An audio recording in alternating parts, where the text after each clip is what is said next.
बिस्मिल्लाहिर्रहमानिर्रहीम। अस्सलाम वालेकुम फ्रेंड्स, कुकिंग विद आमना में तमाम फ्रेंड्स को वेलकम करती हूँ। आज मैं आपके साथ बीफ और मटर की रेसिपी शेयर करूंगी।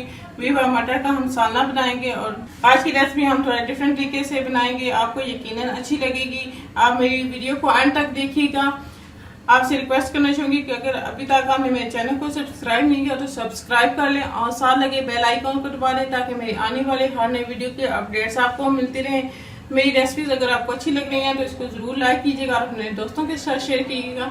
आइए चलते हैं आज की रेसिपी की जाने। बिस्मिल्लाहिर्रहमानिर्रहीम। आज हम बीफ और मटर बना रहे हैं। मैंने आज मट्टी के हांडी में बनाऊंगी तो ये मैंने इसके अंदर पानी डाल दिया 1 गिलास। इसके अंदर ये 1 पाव बीफ है तो ये मैं इसके अंदर डाल दूंगी। ये एक बड़ी साइज की प्याज कटी हुई ये इसके अंदर शामिल कर लेंगे। ये हमारे पास लहसुन है साबुत, ये हम इसके अंदर डाल देंगे।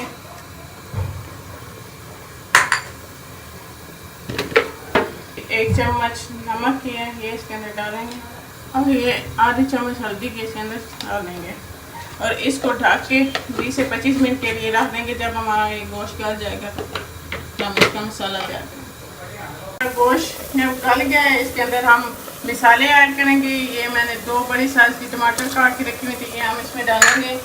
ये 4 से 5 हरी मिर्चें चॉप करके रखी हुई थी, ये हम इसके डालेंगे। ये 1 चम्मच लहसुन का ये कूट किया था ये हम इसके अंदर डाल देंगे।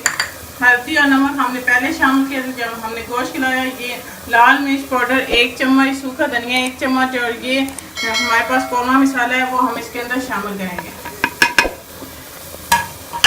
ये सारे मसाले डाल लेने के बाद हम इसके अंदर घी डालेंगे और इसको अच्छी तरह से भून लेंगे।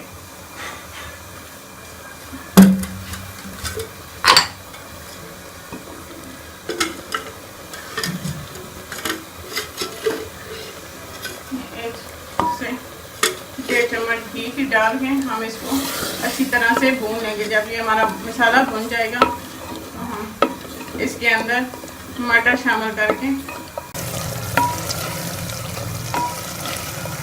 ये हमारा मसाला भून गया।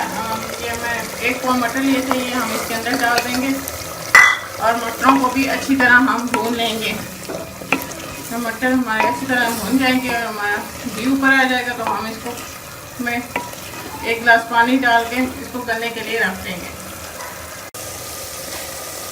मैंने मटर को अच्छी तरह भून लिया है। अब मैं इसके अंदर ये यखनी पड़ी थी ये ही ऐड कर लूँगी, ढक के रख दूँगी 10 से 15 मिनट के लिए। जब हमारे मटर गल जाएंगे तो ये मटर और गोश्त का सालन हमारा तैयार है।